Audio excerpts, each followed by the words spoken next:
जेवण वगैरे मस्त केलं, थोडे फोटोज वगैरे रेंडमली काढले. त्याच्यानंतर असंच मग आमचं हा व्हिडिओ स्टार्टरचाच आहे जो चिकन पॉपकॉर्न. तो थोडासा माझा इकडे झालेला म्हणजे पुढे आला. ठीक आहे आता होतं थोडंसं मागे पुढे. चिकन पॉपकॉर्न पण खूप टेस्टी होते, यम होते. फक्त एकच आहे की ते थंड झाले की नाही, हे जे ग्लासमध्ये ते सॉसेस वगैरे देतात विथ चिकन, डिलिशियस एकदम यम. सो स्टार्टर वगैरे आम्ही खाऊन झालं. मग त्याच्यानंतर जेवणाची तयारी. जेवण पण आम्ही नान, कुलचा, बटर कुलचा, रोटी, चिकन हंडी हेच ॲक्च्युली आमच्यासाठी ना. स्टार्टर नंतर जेवण म्हणजे थोडंसं ठीक आहे, एवढं काही पोटभर खाल्लं गेलं नाही. कारण का स्टार्टर एवढं हेवी होऊन जातं ना की मग नंतर नाही खावं असं वाटत.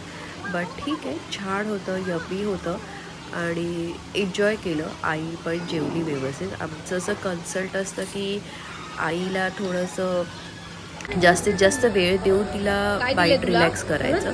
कारण का पुढं आफ्टर पप्पाच्या डेथनंतर आई एकदम खूप चेंज झाली. कसं म्हणजे आहे तिच्या चिडचिड, ऑल टाइम परत बेस्ट असं ना एकटं एकटं ॲज राहणं. युजल. आमच्यासोबत पण, माझ्याशी पण आई कॉलवर आवडलं वगैरे बोलते, रोज मला आहे ना? कॉल करते, मी पप्पांची तिला आठवण आली कॉल करते.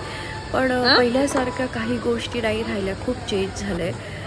ठीक आहे, हरकत नाही, वेळेनुसार बदलतं म्हणजे व्यक्तीही बदलतो, सिच्युएशन बदलते. पण आमचं असं ट्राय असतं की आम्ही बेस्ट टू बेस्ट देऊ आणि पप्पांनंतर आईची काळजी घेणं हे आमचं फर्स्ट प्रायोरिटी आहे. सो तिला कसलीच कमी नाही पडली पाहिजे ह्याची आम्ही पूर्ण काळजी करतो. ठीक आहे, तरी पण होतं मागे पुढे. त्याच्यानंतर मग हे व्हिडिओ वगैरे सगळे निहाने शूट केले.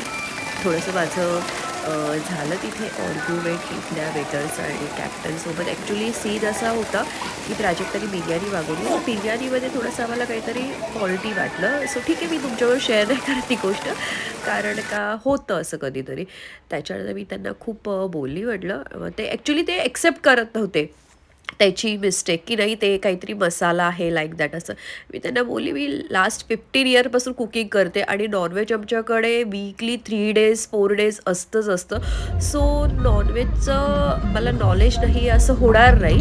सो ठीक आहे, त्यांनी सॉरी वगैरे बोलले, हरकत नाही, होतं गाडी कधीतरी. झोपली. त्यात मग आम्ही मस्त डिनर करून निघालो. विहान पण मध्ये झोपला, सॉन्ग लावले, एकदम धमाल केली, खूप धमाल केली.